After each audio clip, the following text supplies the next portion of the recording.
رزق کی کتنی زیادہ اہمیت اسلام میں دی گئی ہے کہ تمہیں اللہ نے پاک چیزوں پر رکھا ہے، اس لیے کہ رزق جب خراب جسم کے اندر جاتا ہے تو صرف تمہارے اعمال خراب نہیں ہوتے، تمہاری نسل بھی خراب ہوتی ہے۔ صرف تمہارے اعمال تک نہیں رہتا، تمہاری نسل تک بھی جاتا ہے۔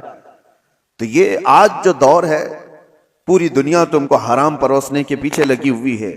ارے خنزیر کا گوشت تک پروس دیا جاتا ہے، اور لوگ اب وہ تحقیق والے لوگ نہیں رہ گئے، جو مل گیا وہ کھا لیے۔ پہلے تو یہ ہوتا تھا کہ ہم اپنی نان ویج چیزیں، گوشت وغیرہ کی چیزیں کہیں بھی چلتے پھرتے نہیں لے لیتے تھے، متعین جگہ سے جہاں سے ہمیں یقین ہو کہ اللہ کے نام پر ذبح کیا ہوا ہو تو وہ ہم کھا لیتے۔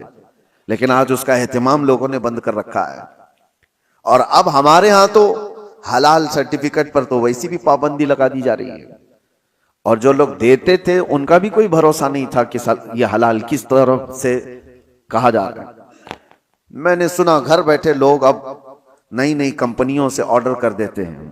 یاد رکھنا ان کے حلال ہونے کا کوئی یقین نہیں۔ گھر بیٹھے لوگ آسانی کے لیے 5 منٹ میں 10 منٹ میں ڈیلیوری بوائے آئے گا اور دے کر کے چلا جائے گا۔ مارکیٹ میں ملنے والی فروزن چیزیں جو ریڈی میڈ ہوتی ہیں اٹھا کر کے لایا اور اس کو فرائی کیا اور کھلایا، خود بھی کھایا اور بچوں کو بھی کھلایا، جبکہ وہ حرام اگر ہو تو میرے عزیزو آپ نے پورے گھر کو تباہ و برباد کیا ہے، اپنی اولاد کو حرام کھلایا۔ آپ کمانے میں تو بہت حرام حلال دیکھ کر کے کما رہے تھے کہ کسی کو جھوٹ بول کر نہیں کماؤں، دھوکہ دے کر نہ کماؤں، کوئی حرام روزی گھر پہ آنے نہ دوں۔ تمہارے پاس حلال پیسے تھے لیکن حلال پیسوں سے خریدا حرام روزی، تو یہ کہاں آ کر کے گر گئے؟ یہ سب کی سب چیزیں ہیں، یہ زبان کی لذتیں ہیں جو بندے کو یہ سب کرا دیتی ہیں۔ کھانے کی ایسی لت پڑی ہوئی ہے، نوجوان ڈھونڈتے رہے کہیں نہ کہیں یہ پیزے برگر مل جائیں، اور جہاں ملا کھا لیا، کیونکہ اس کی لذت اس کو زبان کو ملی، اس سے کم میں نہیں ہو سکتا۔ ویسٹرن کنٹریز میں عرب لوگوں کو تو یہ فاسٹ فوڈ کمپنیوں نے ایسا عادی بنا دیا کہ ان کے ہاں گھروں میں کھانے بننے کا رواج ہی ختم ہو چکا ہے۔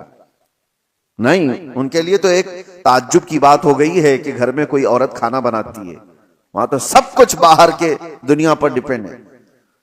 یہ اور بات ہے کہ کمپنیاں ہیلتھ کے سلسلے میں تو دیکھتی ہیں، حکومتیں ہیلتھ کے بارے میں تو دیکھتی ہیں، لیکن حلال ہے کہ حرام ہے اس پر کوئی سیریسنس نہیں ہے۔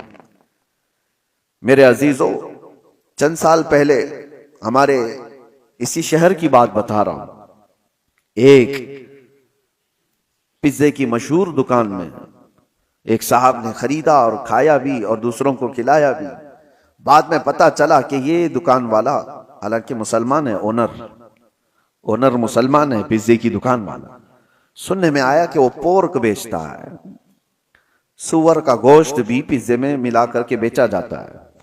تو یہ صاحب فوراً بھاگے بھاگے اس کے پاس گئے، کہا کہ میں تو آپ کی داڑھی اور آپ کے نام کے سلسلے میں مطمئن تھا، تم یہ کیا کر رہے ہو؟ کہا کہ صاحب آپ کے لیے نہیں بیچ رہے ہیں، ہمارے پاس دوسرے لوگ بھی آتے ہیں، ان کے لیے بیچا جا رہا ہے۔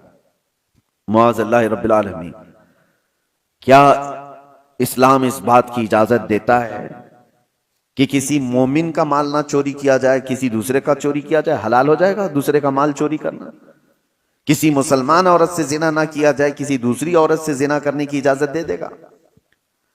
آپ کو جب خنزیر اللہ تعالیٰ نے قرآن میں حرام فرمایا تو اس کا کھانا تو چھوڑیں، اس کا اٹھانا، اس کا دینا، اس کی طرف اشارہ کرنا، سب کچھ حرام ہوگا۔